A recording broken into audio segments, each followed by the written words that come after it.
جب پاکستان وجود میں آیا تو اس کے لیے تحریک اور قربانی وہ نبی علیہ السلام کے امتیوں نے چلائی، ہندو نے نہیں چلائی تھی کہ تحریک پاکستان میں ہندو شامل ہو اور ہندو آ کے کہتا ہو اور یہ نعرہ لگاتا ہو کہ مسلم ہے تو مسلم لیگ میں آ۔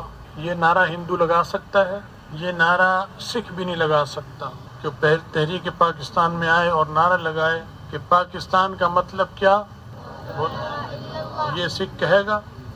عیسائی اور یہودی وہ بھی تھے ہندوستان میں، پارسی بھی ہیں ہندوستان میں، آتش پرست بھی ہیں، بدھ مت والے بھی ہیں۔ کسی نے نہیں کہا کہ مسلم ہے تو مسلم لیگ میں آ، کیونکہ یہ بات صرف مسلمان کہہ سکتا ہے کہ پاکستان کا مطلب کیا، لا الہ الا اللہ۔ اور لا الہ الا اللہ جب ہم کہتے ہیں تو اس میں محمد الرسول اللہ شامل ہوتا ہے صلی اللہ علیہ وسلم۔ صرف لا الہ الا اللہ ادھورا ہے، یہ پورا کلمہ نہیں ہے۔ پورا کلمہ لا الہ الا اللہ محمد الرسول اللہ۔